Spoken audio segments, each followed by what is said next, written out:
يرفع الله الذين آمنوا منكم والذين أوتوا العلم درجات والله بما تعملون خبير.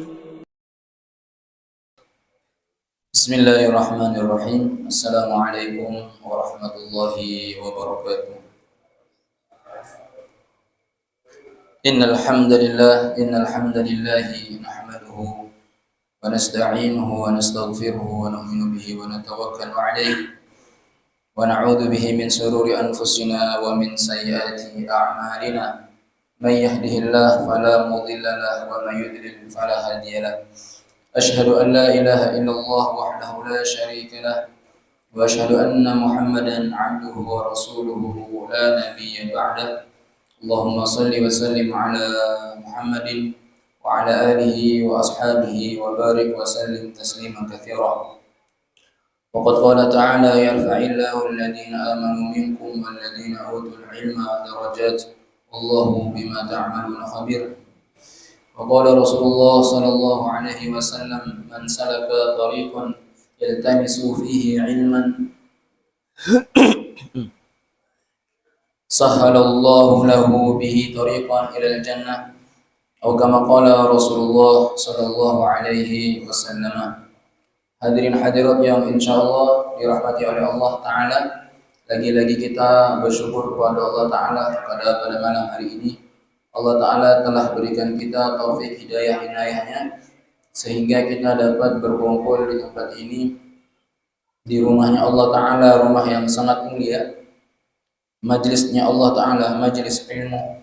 Maka mudah-mudahan kehadiran kita di tempat ini diridai oleh Allah Subhanahu wa Ta'ala, dan kita semua kelak insyaallah di akhirat mendapat syafaatul utma dari Rasulullah sallallahu alaihi wasallam. Amin amin ya rabbal alamin. Jamaah yang saya hormati, insyaallah pada malam hari ini kita melanjutkan 3 hadis Nabi Muhammad sallallahu alaihi wasallam, hadis ke-8, 9 dan ke-10. Kita insyaallah akan menuntaskan pembahasan kita yang kemarin, hadis yang ke-8, karena pembahasannya baru sedikit atau setengah kemarinnya. Kita lanjutkan pembahasan hadis yang kemarin, yaitu hadis yang ke-8. An Abi Hurairah radhiyallahu anhu qala Rasulullah sallallahu alaihi wasallam: al-mu'minul qawiyyu khairun wa ahabbu ila Allah minal mu'minid dha'if wa fi kullin khairun ihris ala ma yanfa'uk wasta'in billah wa la ta'jaz wa in asabaka shay'un fala taqul law anni fa'altu kada kana wa kada walakin qul qaddarullah wa ma syaa Allah fa'al fa inna law taftahu 'amala syaitan akhrajahu Muslimun. Dari Abu Hurairah radhiyallahu anhu telah berkata, Rasulullah sallallahu alaihi wasallam bersabda, al-mu'minul qawiyyu, orang mukmin yang kuat, khairun, lebih utama, lebih baik, wa ahabbu ilallah, dan Allah cintai, minal mu'minid dha'if, daripada orang beriman dan dia lemah. Wa fi kullin khairun, tetapi pada keduanya terdapat kebaikan. Ihris ala ma yanfa'uk, dan berusahalah untuk hal-hal yang bermanfaat bagimu.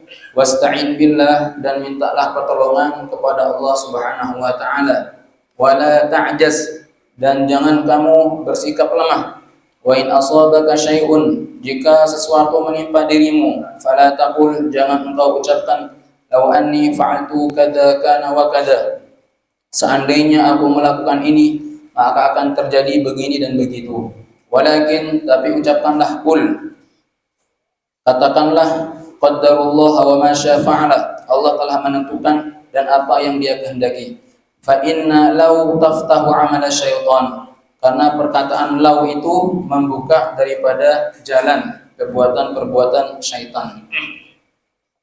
Jamaah yang dirahmati oleh Allah, kemarin kita sudah membahas apa itu al-mu'min al-qawi, apa yang dimaksud dengan orang beriman yang kuat itu. Kuat di sini adalah maknanya umum. Quwwatul amwal, quwwatul abdan, wa quwwatul azimah fit ta'ah. Ya, kemarin kita sudah membahas yang dimaksud dengan kuat di sini adalah kuatul iman, kuat jasadnya, ruhnya kuat. amwalnya, ekonominya kuat, semuanya kuat, iman kuat, azimahnya kuat, ketaatannya kuat kepada Allah Subhanahu wa taala. Tetapi tetapi yang lebih utama itu adalah quwwatul qalbi fi ma'rifatillahi wa mahabbatihi. Kuatnya hati dan kuatnya di dalam mengenal Allah Subhanahu wa taala. Jamaah yang dirahmati oleh Allah, kenapa Rasulullah mengatakan orang beriman itu yang kuat khairun, lebih Allah cintai, wa ahabbu, dan aku lebih baik daripada orang beriman yang lemah? Karena ya ulama di sini mengatakan ya li'annahu anfa', karena orang yang kuat itu manfaatnya sangat banyak sekali dibanding orang yang lemah, ya. Nah, di sini disebutkan li'annahu al-anfa', lebih manfaatnya lebih besar, wa masalihuddin, ya, dalam urusan apapun itu. Kita lihat ketika Sayyidina Umar radhiyallahu anhu memeluk Islam, yang tadinya kaum muslimin mereka beribadah kepada Allah secara sembunyi-sembunyi, maka dengan kekuatan Islamnya Sayyidina Umar radhiyallahu anhu, maka Islam, ya, mereka beribadah dilakukan secara terang-terangan. Kenapa? Karena Sayyidina Umar dengan tegas mengatakan, siapapun di antara kalian yang menghalangi orang-orang muslim beribadah kepada Allah dan menghalangiku untuk beribadah kepada Allah, maka siap-siap aku akan penggal lehernya. Maka kekuatan iman seperti ini sangat bermanfaat dan berpengaruh kepada yang lain. Kekuatan harta, Sayyidina Abu Bakar As-Siddiq, seorang sahabat Nabi yang kaya raya, dengan hartanya dia korbankan untuk agamanya Allah Ta'ala, sehingga Islam dengan mudah, ya, diterima oleh orang lain. Kekuatan harta Sayyidina Khadijah dan lain sebagainya, ya, artinya al-mu'min al-qawi itu lebih aku cintai dan lebih baik daripada mukmin yang lemah. Kemudian setelah itu Nabi pun mengatakan ihris ala ma yanfa'uk, berusahalah untuk hal-hal yang bermanfaat bagimu. Yasmilu masalihuddin wad dunya, maksudnya berusaha untuk hal-hal yang bermanfaat bagimu, entah itu dalam urusan dunia maupun dalam urusan akhirat. Tetapi taqdimuddin aula, mendahulukan agama itu lebih utama untuk kalian. Fastabiqul khairat, berbekalah kalian kepada, berusahalah kalian atau berlomba-lombalah kalian dalam hal-hal yang baik. Jadi di sini Rasulullah, ya, menganjurkan kepada kita untuk ihris, bekerja, ya, apapun itu, dalam urusan duniawi atau ukhrawiyah, kita diperintahkan untuk bekerja. Kemudian setelah itu wasta'in billah, setelah kita bekerja, ya, mencari nafkah dan lain sebagainya, wasta'in billah, mintalah kamu pertolongan kepada Allah, wala ta'jaz, dan jangan putus asa. Maksudnya apa? Wasta'in billah di sini engkau senantiasa bertawakal kepada Allah. Setelah Anda berikhtiar, maka bertawakallah. Qala Syekhul Ibnu Taimiyah rahimahullah, jama'a bainat tawakkuli wal amal wa nahyi anil ajz. Maksudnya wasta'in billah itu adalah jam'u, menggabungkan bainat tawakkul wal amal, antara tawakal dan ikhtiar, wa nahyi anil ajzi, dan melarang sikap lemah, ya, dan malas. Kemarin kita sudah sampaikan ikhtiar tanpa tawakal akan tumbuh yang namanya kegelisahan. Ikhtiar saja tanpa bersandar kepada Allah, gelisah. Kenapa? Karena kita hanya mengandalkan kekuatan kita tanpa menyandarkan kekuatan Allah Ta'ala.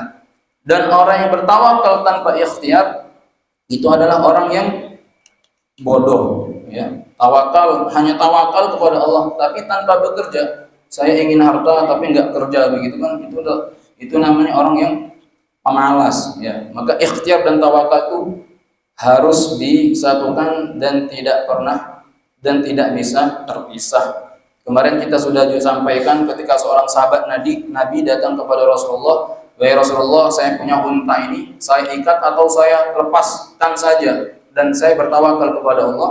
Maka kata Rasulullah, "Ikat untamu lalu bertawakallah kepada Allah." Mengikat itu bentuk daripada ikhtiar, kemudian membiarkannya, setelah itu bertawakal kepada Allah Subhanahu wa taala. Kemudian Wasta'in billah wa la ta'jaz, dan jangan kamu putus asa. Ya. Wa in asabaka syai'un, dan jika engkau terkena musibah, terkena sesuatu, fala taqul law, jangan engkau mudah mengucapkan seandainya fa'altu kada wa kada, seandainya saya melakukan ini maka akan terjadi seperti ini, seandainya saya tidak melakukan itu maka tidak akan terjadi seperti itu. Maka kalimat law ini, jamaah ini rahmati oleh Allah, para ulama mengatakan qala itu idza kana litahsir wal i'tirad.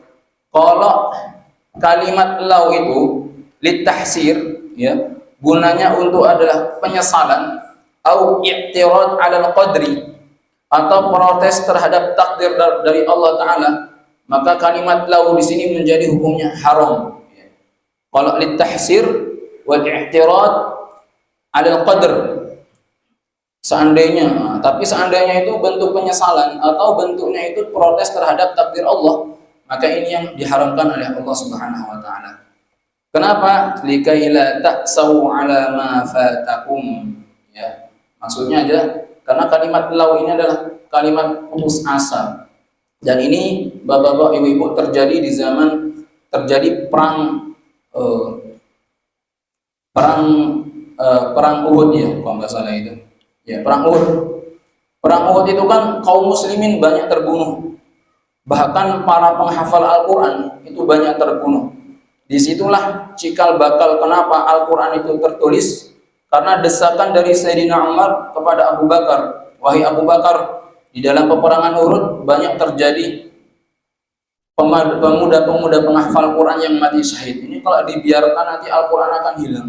Bagaimana kalau sekiranya Al-Quran ini kita tulis? Kata Sayyidina Abu Bakar, bagaimana mungkin aku akan melakukan sesuatu, ya, yang tidak dicontohkan oleh Rasulullah SAW. Karena pada para pemuda itu yang menghafal Quran banyak yang mati di dalam perang Uhud. Sehingga para sahabat mengatakan lau, seandainya kami nggak turun untuk merebut harta ghanimah tersebut, maka pasti tidak akan terjadi hal seperti ini. Maka kata Rasulullah SAW, jangan kamu suka mengatakan lau, seandainya. Kenapa? Agar imanmu itu tidak runtuh. Kemudian Rasulullah mengatakan, ya, walakin qul qaddarullaha wa ma sya'allah fa'ala. Katakanlah ini merupakan ketentuan daripada Allah Subhanahu wa Ta'ala. Qala Ibnu Rajab rahimahullah, hadhihi kalimatu ahli ridha wal iman.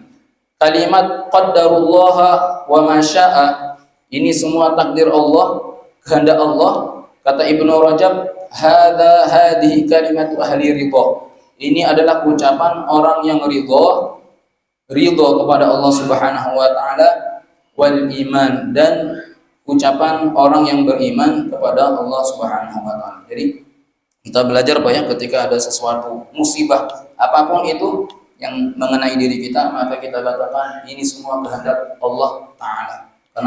Kenapa? Karena ucapan ini merupakan tanda orang itu ridha dengan ketentuan Allah dan dia beriman kepada Allah Subhanahu wa Ta'ala.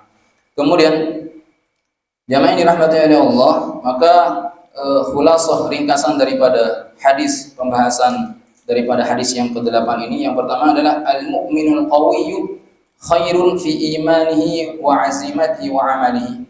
Al-mu'minul qawi, orang mukmin yang beriman, orang mukmin yang kuat, huwal qawiyyu fi imanihi, adalah orang yang kuat imannya, wa azimatihi, tekadnya, wa amalihi, serta amalnya, wa amwalihi, dan ekonominya. Jadi artinya mukmin yang kuat itu maknanya luas, gitu ya. Asani, yang kedua, wa quwwatul iman afdalu min quwwatil badan. Kuatnya iman itu lebih utama daripada kuatnya fisik. Kemudian pelajaran yang ketiga, wa fil haditsil amru bil akhdil bi asbabil matawakkuli 'ala Allah, ya. Di dalam hadis ini al-amru, perintah, bil akhdil asabib, mengambil sebab, ya. Artinya hadis ini menganjurkan kita untuk perintah mengambil sebab, bekerja. Ma'at tawakkuli 'ala Allah, disertai dengan tawakal kepada Allah Ta'ala. Kemudian Yang kelima, ya, apa namanya? Yang keempat, wan nahyi 'anit tahsir 'alal qadr li'annahu min 'amali syaitan. An-nahyu wan nahyu, larangan, 'anit tahsir 'alal qadr, menyesali takdir, li'annahu min 'amali syaitan, karena kalimat lau menyesali takdir itu min 'amali syaitan, termasuk perbuatan syaitan. Pelajaran yang kelima dari hadis ini, waridha bil qadri yurithu sakinatal qalbi wa thabatan nafsi. Ridha bil qadri, ridha terhadap takdir Allah, yurithu sakinatal qalbi, itu akan melahirkan apa sakinah itu? Ketenangan hati, ya. Wa thabatun nafsi, dan keteguhan jiwa. As-sadis, yang keenam, wa hadzal hadits aslun adimun fi manhajil hayatil mu'min. Hadis ini aslun adimun, adalah kaidah besar fi manhaj hayatil mu'min, dalam manhaj hidupnya seorang yang beriman kepada Allah Ta'ala. Jadi hadis ini singkat padat tetapi memiliki sittatu fawaid, 6 daripada pelajaran atau 6 daripada keutamaan. Baik, kita lanjut hadis yang ke-9. Hadis tasih yang ke-9. Ya, bismillahirrahmanirrahim. Wa an Iyad bin Himarin radhiyallahu ta'ala qala Rasulullah sallallahu alaihi wasallam, inna Allah ta'ala awha ilayya an tawada'u hatta la yabghi ahadun ala ahadin wa la yafkharu ahadun ala ahadin. Kita terjemah ya. Inna Allah ta'ala, sesungguhnya Allah ta'ala awha ilayya, telah mewahyukan kepadaku. Jadi Pak, kalau dalam hadis ada kalimat innallaha ta'ala awha ilayya, maka ini disebut dengan hadis qudsi, firman Allah Ta'ala. Walaupun hadis ini diriwayatkan oleh Rasulullah sallallahu alaihi wasallam, diucapkan oleh Rasulullah, tetapi ketika ada kalimat innallaha ta'ala awha ilayya, Allah telah mewahyukan kepadaku, maka redaksi hadis ini merupakan dari Allah Ta'ala yang disebut dengan hadis al-qudsi. Sesungguhnya Allah Ta'ala mewahyukan kepadaku an tawada'u, agar kalian semua bersikap tawadhu, ya, hatta la yabghi ahadun ala ahadin, sehingga tidak ada seorang pun yang berbuat aniaya terhadap yang lain, wala yafkharu ahadun ala ahadin, dan tidak ada seorang pun yang yafkhar. Yafkhar itu menyombongkan diri, ala ahadin, atas orang lain. Baik. Hadis ini dari Iyad bin Himar. Iyad bin Himar, ya. Himar. Iyad bin Himar. Siapa beliau? Huwa Iyad bin Himar al-Mujashi'i at-Taimi radhiyallahu anhu. Beliau itu Iyad bin Himar al-Mujashi'i at-Taimi. At-Taimi itu berarti dari Bani Tamim. At-Tamimi dari Bani Tamim. Abdurrahman As-Sudais, berarti beliau itu berasal dari kota namanya Sudais. Ada Asyuraim, macam-macam ya. Itu bisa gelar itu Pak. Boleh gelar tempat atau orang tua atau keluarga. Iyad bin Himar ini kita mungkin jarang mendengar siapa beliau begitu kan. Ternyata kana min sahabati Rasulullah sallallahu alaihi wasallam wa min wujuhi qaumi syarfan wa manzilatan. Ternyata Iyad bin Himar al-Mujashi'i ini seorang sahabat yang dekat sekali dengan Rasulullah sallallahu alaihi wasallam, dan beliau ini merupakan salah satu seorang yang sangat mulia ya di kaumnya, memiliki kedudukan yang tinggi ya di antara kaumnya. Qadima 'ala Nabi sallallahu alaihi wasallam fi wafdi Bani Tamim fa aslama wa hasana islami. Maka Iyad bin Himar ini datang kepada Rasulullah sallallahu alaihi wasallam, tiba-tiba datang, kemudian fa aslama wa hasana islamu. Dia itu langsung beriman dan memeluk agama Islam, wa hasana islamu, dan baiklah keislamannya. Nah, para ulama mengatakan karena beliau ini begitu mudahnya masuk Islam karena melihat daripada akhlak-akhlak, ya, akhlak Rasulullah dan para sahabat, sehingga jiwanya itu tergugah untuk apa? Masuk agamanya Rasulullah sallallahu alaihi wasallam, yaitu masuk Islam. Wa ruya anin Nabi sallallahu alaihi wasallam ahadits qalilah, dan beliau ini sedikit sekali meriwayatkan hadis Rasulullah sallallahu alaihi wasallam, enggak banyak. Salah satunya hadis ini beberapa hadis yang beliau riwayatkan. Wa dzukira fi kitab tafsir wa tabaqat fi jamlati sahabah.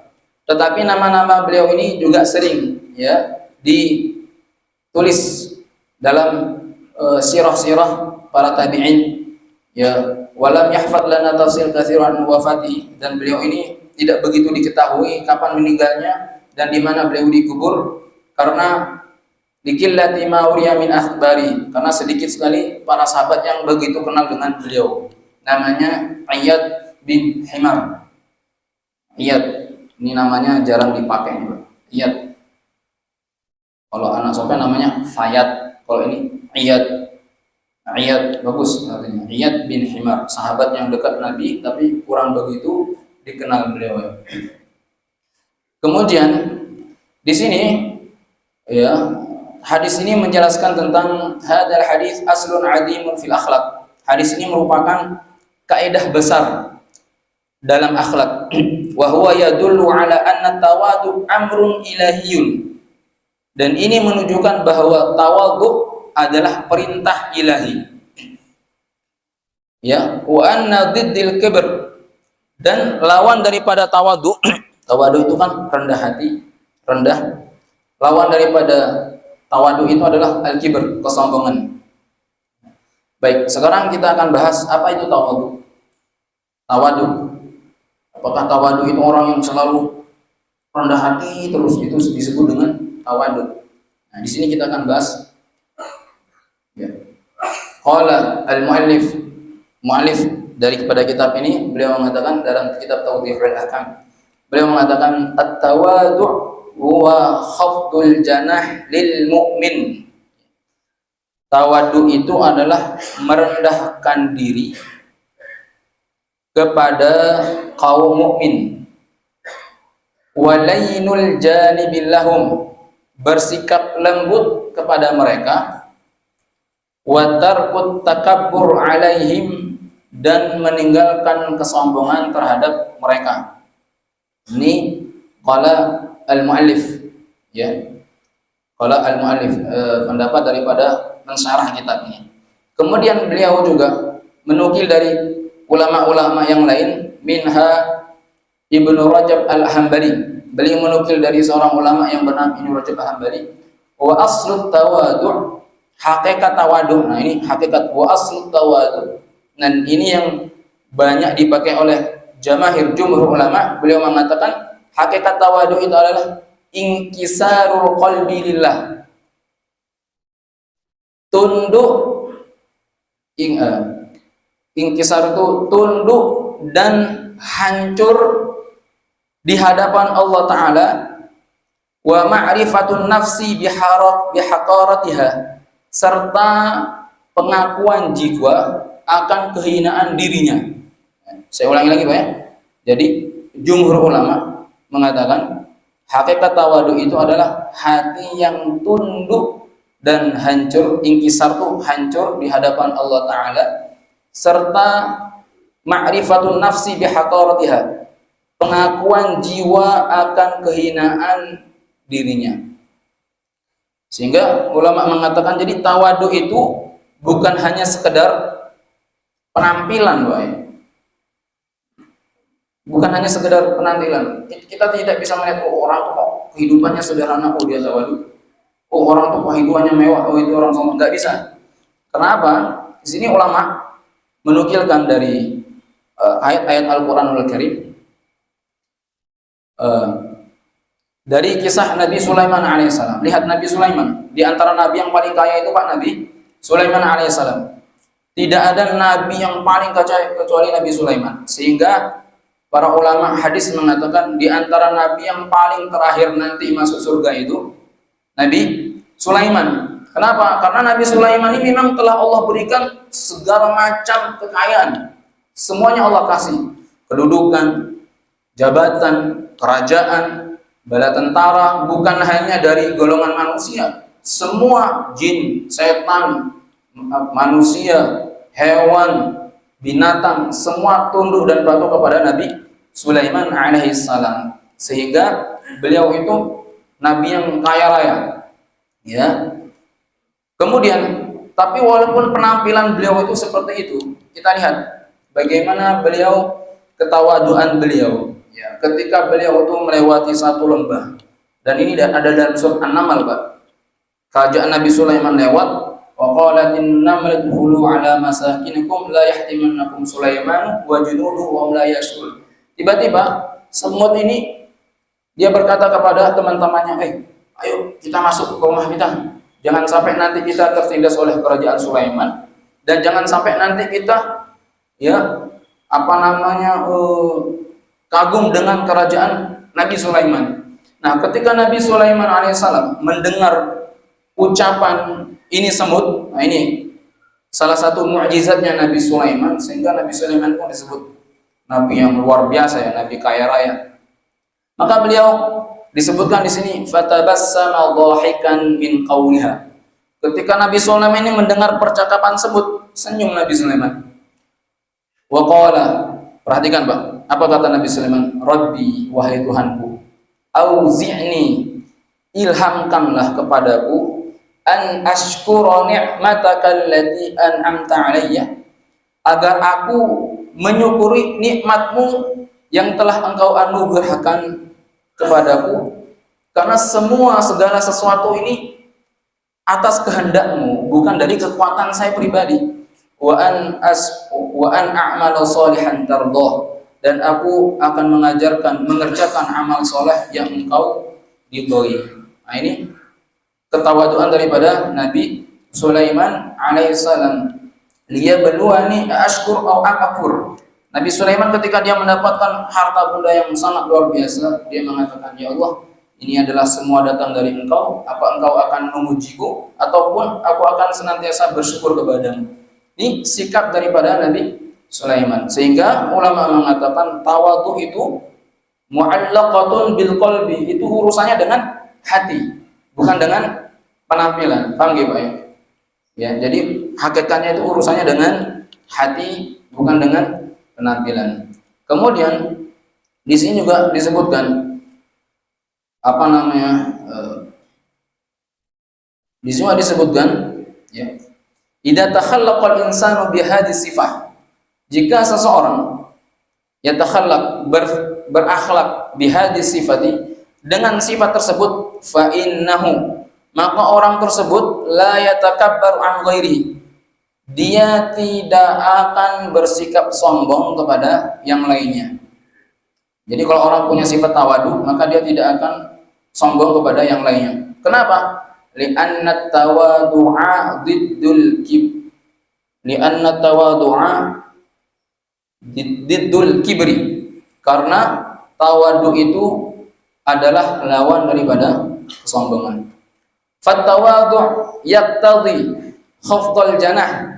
Tawadu itu menuntut sikap hafdul janah, merendahkan diri. Wa tarkul isti'la, meninggalkan perasaan lebih, alal khalq, terhadap makhluk yang lain, ya. Dan orang yang memiliki sifat tawadu ini, para jamaah, la yanfa'u min hubdul mali ghair, tidak akan muncul darinya perbuatan zalim. Kenapa? Li'anna tawadhi'a la yara nafsahu fawqa ahadin, karena orang yang tawadu tidak akan memandang nafsahu fawqa ahadin, tidak akan memandang dirinya lebih tinggi dari siapapun. Wala yata'adda hududullah, dan orang yang tawadu ini dia tidak akan melampaui batas-batas Allah. Wala yahmilu dzalika 'alal baghi, tidak, dan sifat tersebut tidak menyeretnya al-udwan, kepada kezaliman dan permusuhan. Kenapa? Wa innama yansha'u dzulma, sesungguhnya kezuliman itu, wal kibr, dan kesombongan itu, mimman yara li nafsi fadlan ala ghair, itu muncul dari orang yang menganggap fadlan dirinya itu memiliki kelebihan di atas orang lain. Ini makna daripada tawadu, sehingga orang yang tawadu itu sangat mulia di sisi Allah Subhanahu wa taala. Kita lihat Pak, bagaimana tawadunya Rasulullah Shallallahu alaihi wasallam. Di sini Abdullah Al-Bassam menerangkan tawaduknya Rasulullah Shallallahu alaihi wasallam. Lihat, khairul basar, manusia yang paling utama, manusia yang paling indah, paling mulia di antara manusia yang lain, bahkan sayyidul anbiya, penghulu para nabi. Tapi lihat bagaimana tawaduknya Rasulullah. Karena Rasulullah Shallallahu alaihi wasallam yajlisu ma'al masakin wa ya'kulu ma'ahum. Lihat bagaimana rendah hatinya Rasulullah. Rasulullah Shallallahu alaihi wasallam yajlisu, itu biasa duduk ma'al masakin, bersama orang-orang yang miskin, wa ya'kulu ma'ahum. Padahal beliau itu seorang pemimpin dan kadang beliau itu makan bareng dengan mereka. Ya, kemudian juga bagaimana kuat ketawaduan Sayyidina Umar sebagai khalifah, ya, ketika beliau itu keliling waktu malam, tiba-tiba di situ ada seorang ibu yang kelaparan, anak kelaparan, maka Sayyidina Umar langsung datang ke Baitul Mal dan membawa sendiri beras untuk diberikan kepada anak dan ibu yang kelaparan tersebut. Ini tawaduknya Sayyidina Umar. Fadzakara Nabiyyu anna thamratut tawadu hiya intiqa'ul bagi wal fakhr. Nabi sallallahu alaihi wasallam menyebutkan buah tawadu itu adalah intiqa'il bagi, hilangnya kezaliman, wal fakhr, dan kesombongan. La yara nafsahu fawqa ghairu, karena orang yang tawadu la yara, tidak akan memandang dirinya tinggi dari orang lain. Min fawaidil hadis, baik, di antara faedah hadis ini, yang pertama, anna tawadu sababalil ulfah, tawadu itu adalah sebab tumbuhnya persatuan. Atsani, yang kedua, annal kibrah aslul khisam, kesombongan adalah pokok permusuhan. Atsalis, yang ketiga, annal islama yahmi al mustami'a bil akhlaq, Islam menjaga masyarakat melalui daripada akhlak. Baik, kita lanjut hadis yang terakhir, ya, hadis yang ke-10. Wa Abu Darda, di sini disebutkan bismillahirrahmanirrahim. Wa Abi Darda radhiyallahu anhu Nabi sallallahu alaihi wasallam, man radda an irdi akhi bil ghaib raddallahu an wajhin nar yaumal qiyamah, akhrajahu Tirmidzi wa hasanahu. Ya. Dari Abu Darda radhiyallahu anhu, Abi Darda radhiyallahu anhu, beliau bersabda, man radda, siapa yang radda an irdi akhi bil ghaib, siapa yang menjaga kehormatan saudaranya bil ghaib, dikala ia berada di tempat yang jauh. Siapa yang menjaga kehormatan saudaranya tatkala saudaranya itu enggak ada, tidak berada di tempat itu, artinya dia berada di tempat jauh, ya, raddallahu an wajhi an-nar yaumal qiyamah, niscaya Allah akan menjaga wajahnya dari api neraka pada hari kiamat. Akhrajahu Tirmidzi, hadis ini diriwayatkan oleh Imam Tirmidzi wa hasanahu, dan dihasankan oleh Imam Tirmidzi. Abi Darda, kita sering mendengar, ya, siapa itu beliau? Abi Darda radhiyallahu an. Wa Abu Darda Umair bin Zubair al-Ansari al-Khazraji. Beliau ini orang Ansar al-Khazraji, mendapat gelar al-Khazraji. Kana min fadli sahabah, beliau ini merupakan sahabat yang utama. Wa min ahli ilmi wal fiqh wa zuhd, ahli ilmu, fikih, dan zuhd. Aslama yaum Badr atau ba'daha qalilan, beliau ini masuk Islam pada perang Badar, atau ulama mengatakan setelahnya. Wa syahida ba'daha minal masyahid, dan beliau ini syahid setelah perang Badar. Ya, kemudian wallahu Umar bin Khattab radhiyallahu anhu al-qadha bi Dimashq. Kemudian Umar mengangkat Abu Darda ini sebagai qadhi di Dimashq. Wa kana mu'aliman li ahli Syam. Kemudian Abu Darda ini sangat dikenal sebagai guru di ahli Syam. Teman-teman kami yang sedang studi di Syam, beliau itu mengatakan, subhanallah, jadi Abu Darda ini sahabat yang sangat dikenal di sana, sehingga karangan beliau, perkataan beliau itu banyak dikutip, banyak dicatat oleh ulama ahli Syam. Nasyiran lil ilmi was sunnah, beliau ini penyebar ilmu dan as-sunnah. Kemudian beliau itu meninggal sana isna wa thalathin, 31 atau ada yang mengatakan 32 Hijriah ya. Nah, beliau di sini menjelaskan satu hadis, meriwayatkan satu hadis Rasulullah bahwa siapa yang menjaga kehormatan dikala saudara, dikala ia berada di tempat yang jauh, niscaya Allah akan menjaga wajahnya pada hari kiamat. Hadis ini diriwayatkan oleh Imam Tirmidzi. Hanya saja sebagian ulama seperti Ibnu Qattan, innahu lam yakun sahihan li anna fi isnadihi. Ada yang mengatakan hadis ini dhaif. Kenapa?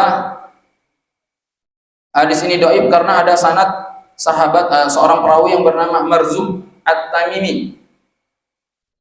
Dhaifnya kenapa? Majhulul hal. Karena dia memang enggak ketahuan ini asalnya dari mana, siapa dia, bagaimana kekuatan hafalannya. Ya, jadi begitu hadis sangat ketat, Pak. Kalau ada orang nggak jelas, dhaif dah. Tapi nggak seperti itu juga, ya. Bahkan Imam Tirmizi menghasankan daripada hadis ini. Beliau. Baik, tapi walaupun hadis ini menurut Ibnu Qattan itu dhaif, lemah, tetapi hadis ini bisa dipakai karena banyak hadis-hadis menjadi syawahid yang menerangkan keindahan atau kebaikan daripada isi daripada hadis ini. Ya, maksudnya apa? Hadal hadis bayan fadilatid dab an aradil muslimin idza dukiru bisu'i fi ibadihim. Hadis ini berisi tentang keutamaan bagi orang yang menjaga kehormatan kaum muslimin yang dilecehkan, ya, idza dukiru bisu'in an ghaibatihim, dilecehkan tatkala ia tidak berada di dalam majelis tersebut. Contohnya kayak gini, Pak. Tatkala dalam majelis kita lagi gibahin orang. Orang yang digibahin itu nggak ada di sana, ada di Sulawesi, Bang. Gini, orang gini. Orangnya di Sulawesi. Maka kita yang hadir, ya, kata Rasulullah SAW, kalau kita yang hadir ketika itu, kita biarkan, padahal cerita itu cerita yang bohong, maka kita yang mendengar pun termasuk orang yang bagian daripada orang yang menggibah. Jadi kita yang mendengar dan tidak membela bahwasanya apa yang diceritakan itu nggak betul, itu bohong. Kita biarkan saja. Ketika kita biarkan, maka kita termasuk orang yang menggibahi. Maka hadis ini menjelaskan ketika orang itu menyelamatkan atau menyelamatkan artinya dia membela orang yang digibahi itu bahwa cerita itu tidak betul, maka dia akan termasuk bagian daripada hadis ini. Artinya dia akan mendapat kemuliaan di sisi Allah Subhanahu wa taala. Di sini disebutkan ma min muslimin yadkhulu amran musliman fi mawdi tunhaqu fi. Tidak ada seorang muslim yang membiarkan saudaranya terhina, ya, pada suatu tempat yang dilecehkan. Wa yaqdi min irdihi illa khaddalahu Allah fi mawtin yuhibbu fi nasratuhu. Ya, maka niscaya Allah Subhanahu wa taala akan menghinakannya di waktu ia butuh fi nusratihi, terhadap orang yang dapat menolongnya. Bahkan di sini ulama mengatakan innal mustami' lil ghaibah ahadul mu'tabin. Orang yang benarkan saudaranya gibah adalah sama dengan orang yang menggibah. Kita langsung inti daripada hadis ini, wajaba, ya, man hadara majlis gibah. Barang siapa yang menghadiri sebuah majlis gibah, wajib alaihi thalathatu hisalan, maka wajibnya atasnya 3 perkara. Jadi kalau kita ini hadir dalam majlis gibah, barang siapa yang menggibah, wajib atasnya 3 perkara. Apa itu? Yang pertama, wajib alaihi ayyuhfadha irdi akhil muslim, menjaga kehormatan saudaranya sesama muslim. Yang kedua, au yaqwama an majlisihi, berpindah dari majelis tersebut. Majelis gibah, pindah sajalah, gitu. Kalau kita nggak mampu menjaga kehormatan saudara kita, yang kedua solusinya pindah. Yang terakhir, au yungkiru dzalika biqalbihi au bilisanihi, atau mengingkari hal itu dengan hati atau dengan lisan, idza ajaza anil man'i awil qiyam, jika ia tidak mampu untuk mencegah atau berpindah awil qiyam daripada majelis itu. Paham ya, Pak? Jadi kalau ada majelis ghibah, yang pertama kita dimintakan untuk menjaga kehormatan saudara muslim. Yang kedua, kalau nggak mampu kita pindah dari tempat itu. Yang ketiga, kita mengingkari ya dengan hati atau dengan lisan, ya. Agar jika tidak mampu untuk pindah daripada majelis tersebut.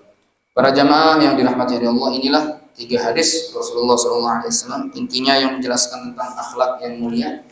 Maka mudah-mudahan Allah Subhanahu Wa Taala jadikan kita orang-orang yang mulia, memiliki sifat tawadu, sifat-sifat yang mulia, sehingga kita insya Allah menjadi orang-orang yang dimuliakan di sisi Allah Subhanahu Wa Taala dan mendapat syafaat Rasulullah Sallallahu Alaihi Wasallam. Amin ya rabbal alamin. Subhanakallahumma bihamdik, asyhadu an la ilaha illa anta, astaghfiruka wa atubu ilaika. Assalamualaikum warahmatullahi wabarakatuh.